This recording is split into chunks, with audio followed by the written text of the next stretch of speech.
But I'd be lying if I didn't like money. Money, money, money. I wanted to be a rock star.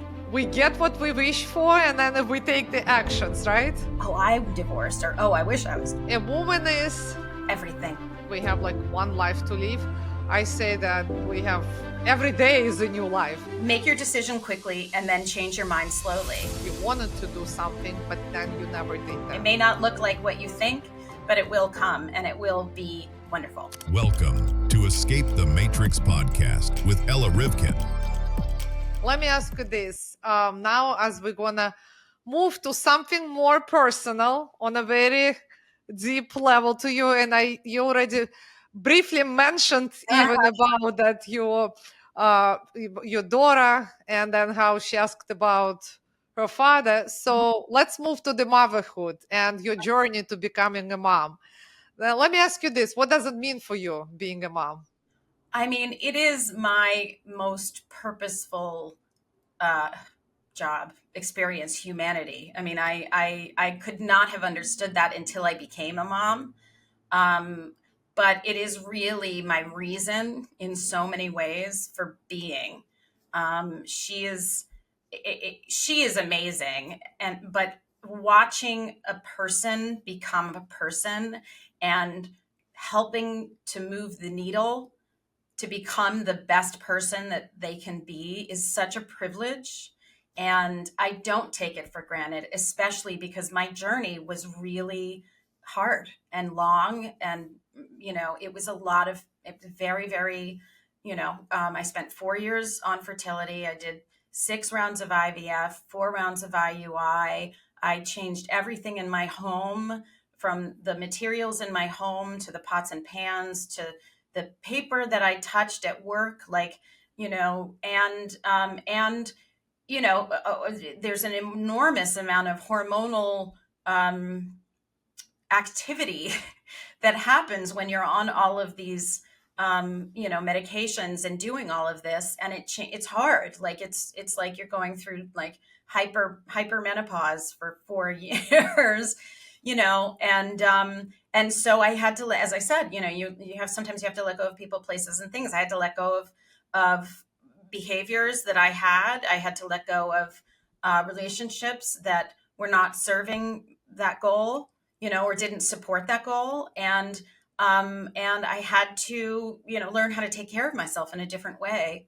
So it's a lot of, it was, I mean, I was so in it at the time, I think, that the commitment of it, I didn't really realize the significance of it, but it was very hard. And then, I'm a single mom by choice. I'm very blessed. I live in the building I grew up in, and I have a beautiful community.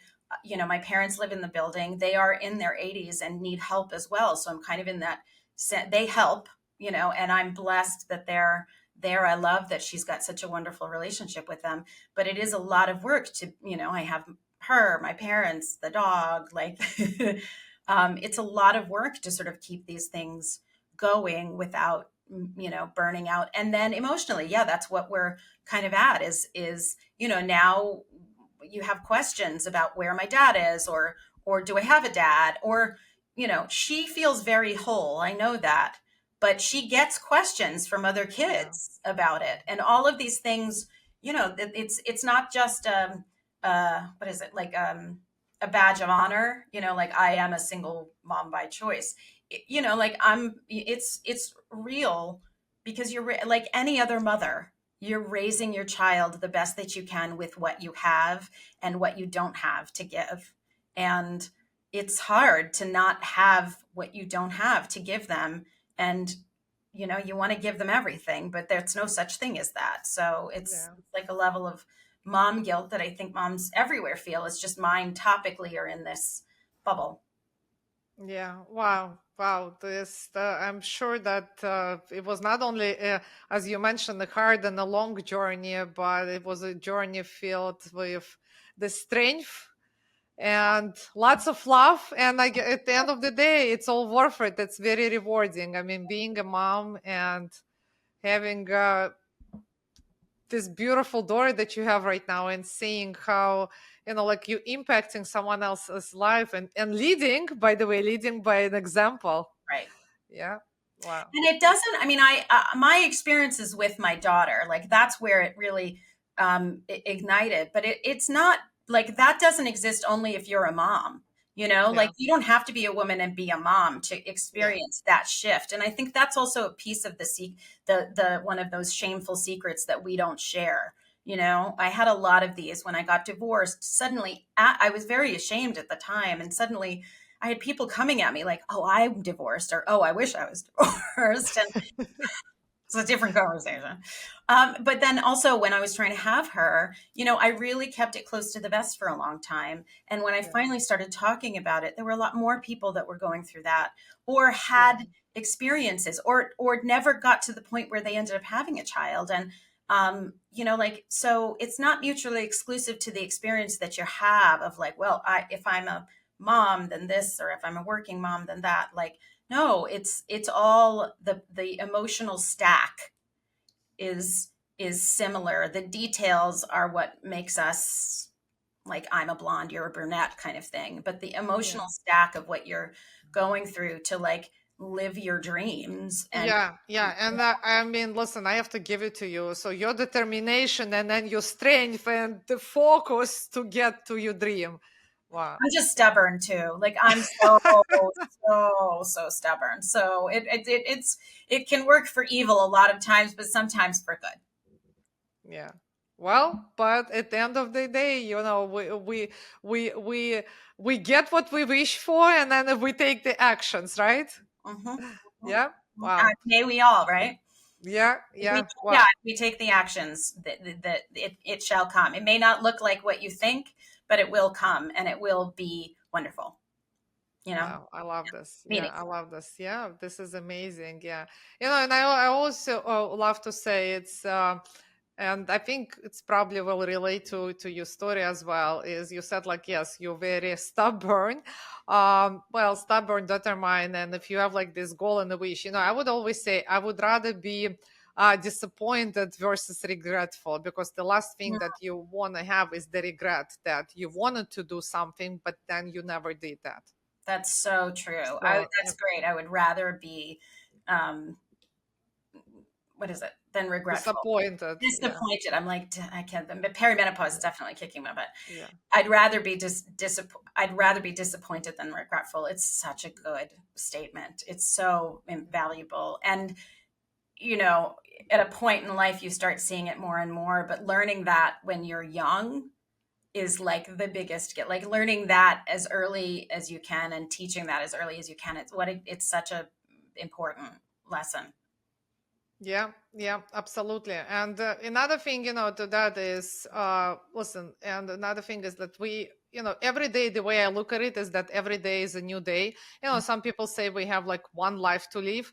I say that we have every day is a new life. So, Mm-hmm. and this is the beautiful thing, is because every day it's a new day for us to create something beautiful. And Yeah. going back to our conversation, when a lot of the times I see that people just, they looking through the lens of the past, but Yeah. then if you start looking through the lens of the future, and I think this is what you showed through your life and going through all the challenges that you went, that just clearly says that you were like only focused on that vision and on that future. And then if you look through that lens, then every day it's a new day, it's a new opportunity to create something beautiful. Yeah. And you created this beautiful, amazing daughter. Thank you. Thank you. It's a choice. I mean, it is a choice to move forward every single day, and it's a choice to look at the upside, and it's a choice to, not in any kind of pathology, but just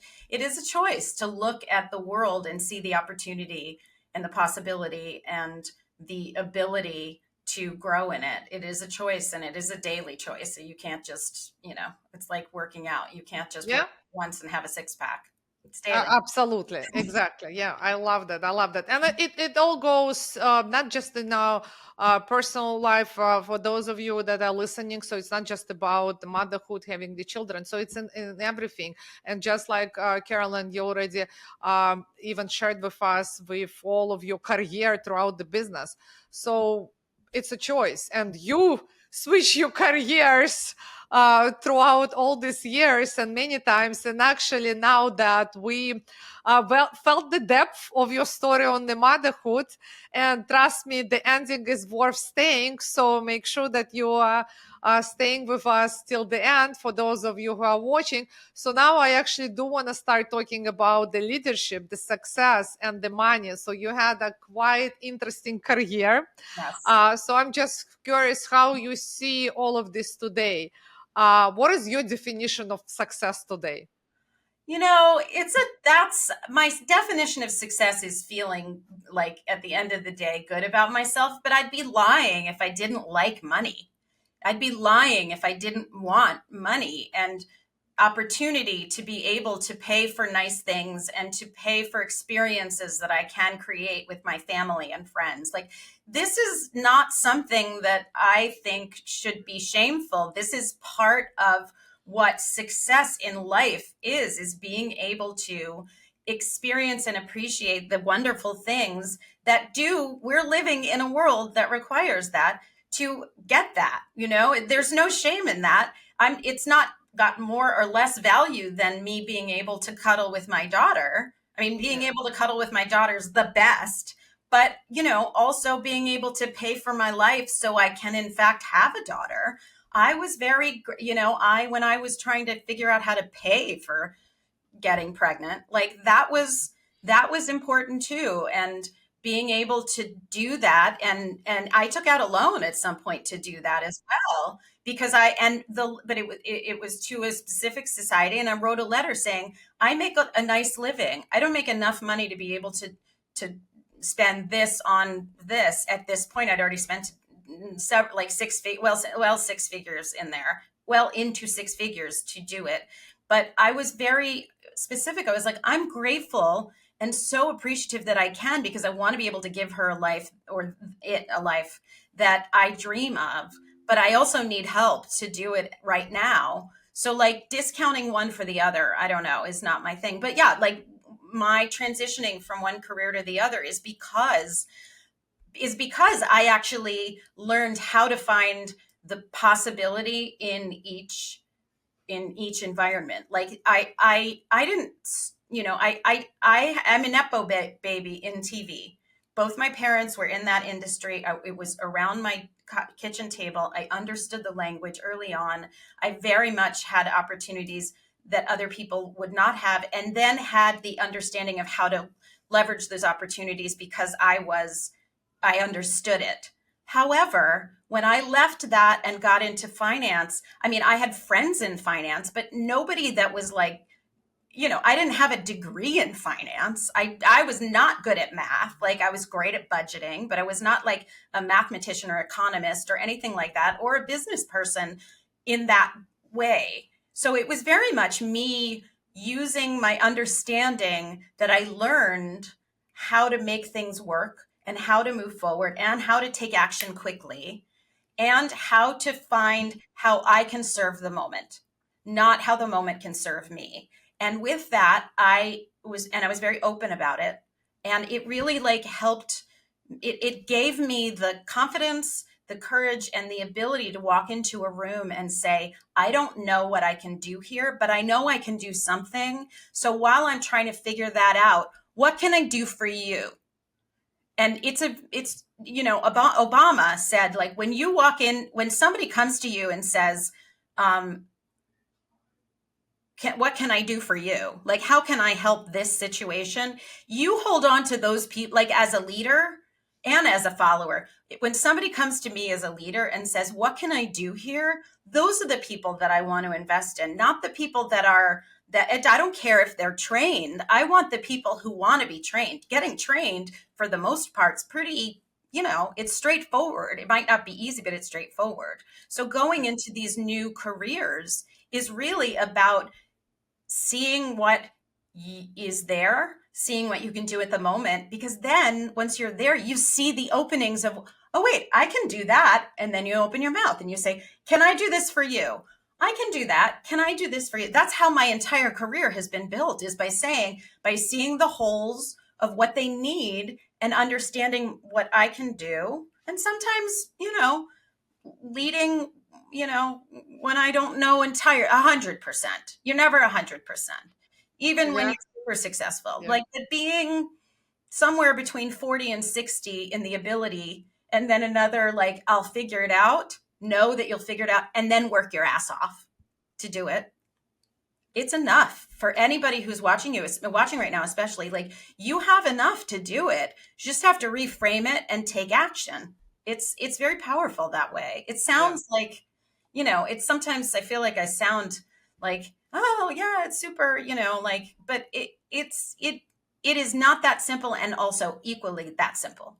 Yeah, yeah, no, and I love that. Yeah, and listen, there's, as you mentioned, and there's so many possibilities out there, and the only way to find out is to make the decision and then start taking actions. That's right. And then another thing, as to what you were just saying, is I love that too. Is and I practice this in my life every day, and I think this is why I am where I am today. It's just make that decision and just commit to that, and then the rest you'll figure out later. That's right. So once you just make decision, you commit, and then you start taking these actions, and then little by little everything is just gonna start falling into the places, and then you can see, okay, was it worth it or not? But then at least you already made the decision and you experimented. But for me personally, I see for you it's the same way. Yeah. At the end of the day, everything works out, and it is worth it. Yeah, yeah. It's funny. I have a workshop that I teach that is really about networking, and it's really about, like, how to, if you're not a nepo baby and you're a woman, and you're looking to network, but not old boy network, like, network like we network. That's a little more circular and is a little more about community and how to structure that strategically without feeling icky, And in it, I have this quote that we've heard 1,000 times, that is, make your decision quickly and then change your mind slowly. And as I was building this workshop and putting this together, I started researching this concept and this quote. So many people have said this, like every successful person I ever met, and so many quoted this same thing, whether that was Michael Dell of Dell Computers, Confucius, myself, Lauren Michaels, everybody. And so, like, you have to listen to it at a point, like, Yeah. go take the action. You can make a different choice later. Take the action. The rest will come. Yeah, I love that. So then let me ask you this, with all the changes in the career, so which one was first? Was it the finance first and then the TV producer, or the other way around? The other way around, which sounds a little psychotic because it sounds like, oh, the dream is no, it was the other way around. I love So it was it was the TV producer. So I guess that's because your family was in the this industry. Well, yes. I also, like, I'm a creative person, and I'm a Yeah. writer and a director and a producer. Like, I love doing that. And I did some really interesting work that doesn't come around a lot. Like, I directed cameras for large scale musical events that, like, went out to simulcast to movie theaters. And that's an amazing thing and experience, but it Wow. wasn't supporting me at a point. So the stability and the understanding of how that moved spoke to me in other ways. Like, but I really do love being around smart, creative, quick thinking humans. It really feeds me. And both of That's why we're around. exactly. Yeah. But both of those industries also, like, they have a lot more in common than you would think. But yeah, the TV producer was definitely the So first. that was the first one. Yeah. Then now the corporate sellout became later, and I loved it. I really enjoy. I enjoy, like, I enjoy the conversation. Oh, I love that. That's amazing. But you see, like, this is fun. I love that because, like, and with your career, the TV producer, and then in the finance, and now in your coaching. So, like, this is like such a difference in the variety of the careers, but it's fun and it's amazing. And you mentioned this too. It's amazing, like, we have so many choices, and this is what freedom is all about. Freedom, it's all about having the choices. I think, like we all want money, money, money, and you mentioned you love money. I love money as well too, and this is beautiful. But at the end of the day, it's not the money, it's about the choices. The freedom is that the choices that we have to do whatever we want, whenever we want, with whomever you want, whatever career you want to do, however you want to do. And you just showed all of this. So this is fun. I love this. No, you Being showed it. able to explore all of this. The freedom is that's it. Like the freedom, and the amount of money changes. You could be a billionaire and it's not enough. You could be, have like $70 in your pocket and it could be enough for you. It's your freedom, how you feel your freedom and how you experience your freedom. And that's yeah. And so, I love how you serve the community too, because you really understand that. So it's not just like an education around, like from an accounting perspective, it's an education of what this provides. And that's so important for money, for experience in general. But yeah, so good. So good. I love this. Okay, I love this. So now we have explored the leadership, success, and the money.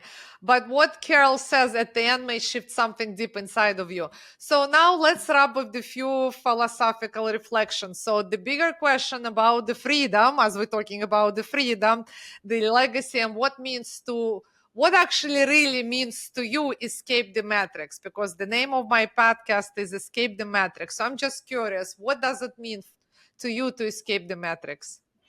I think for me, it's the freedom to be able to explore. Like it's not sitting on a beach somewhere, drinking a Mai Tai or whatever I'm supposed to be drinking. It's really the freedom to be able to like study music when I want. It's to be able to,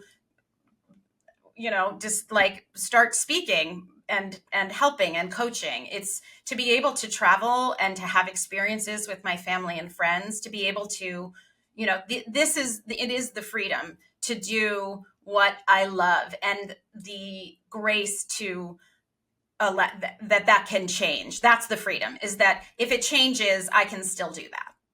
Yeah, I love that. Do you think that anyone can do this? So that do you believe that we can do whatever it is that we desire to do, or we just have to follow the conventional wisdom rules?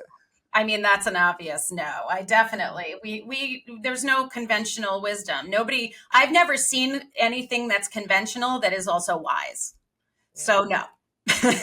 Love that. You can do All anything. right. So now, as we are getting closer to the end, I do actually have a few questions, rapid fire questions for you, if you don't mind. And then I'm pretty sure that our viewers would love to get a deep dive into real Carol, and just to see what to get to know you on a little bit more personal level. So I have some questions.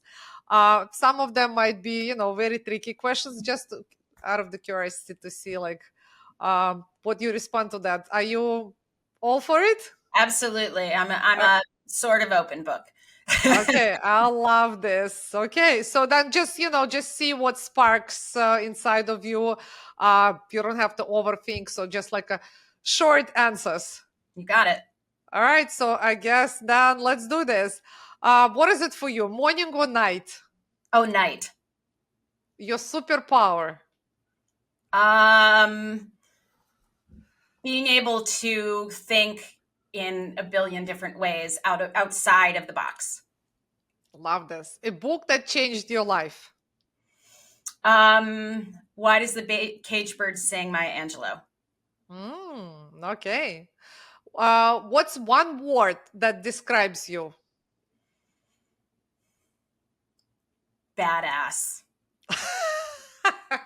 I love that. Well, I guess if you associate yourself with Carrie Bradshaw, then yeah, that would make sense. Okay, that would make sense. All right, money is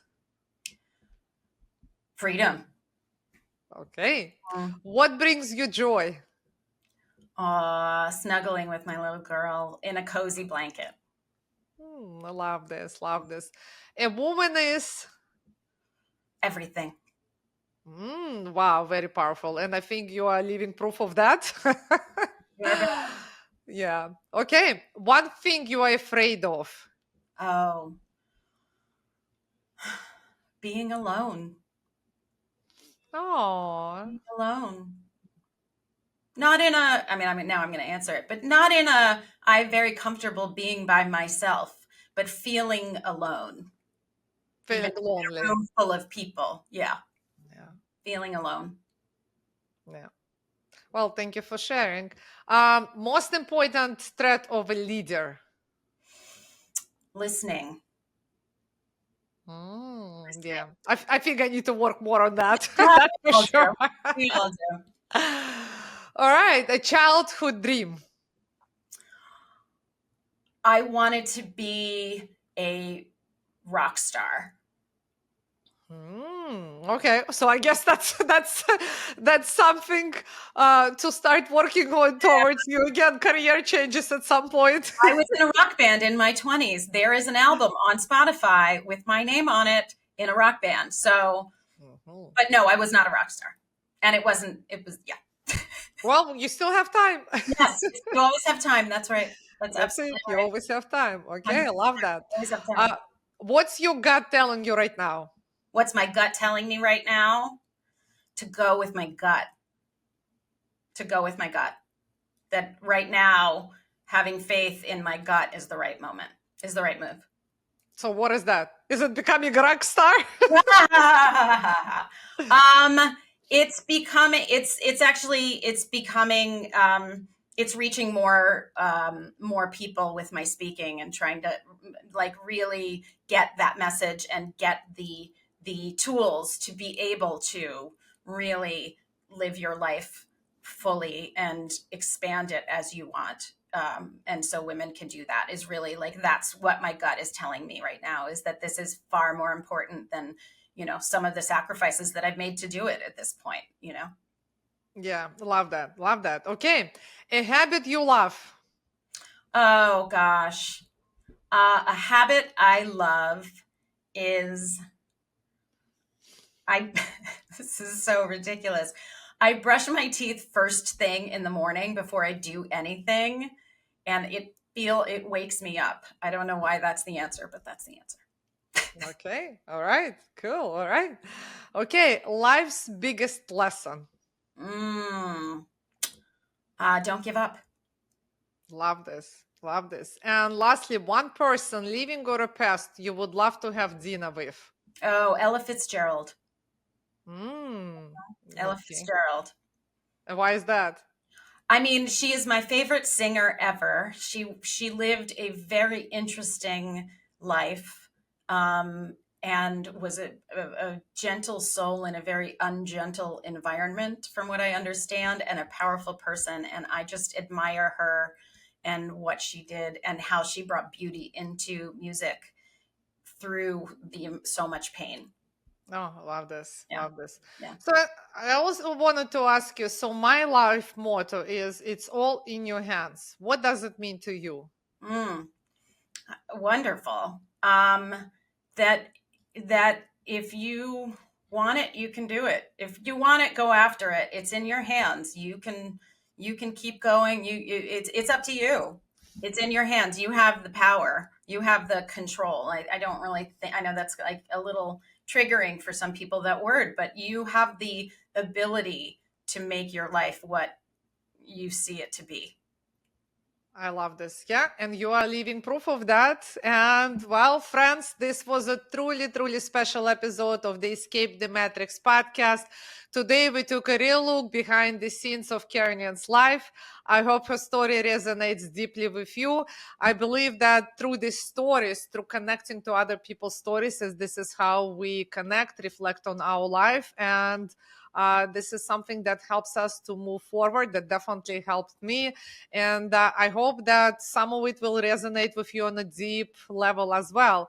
So another honest conversation is in the books. Thank you for trusting us with your time and attention.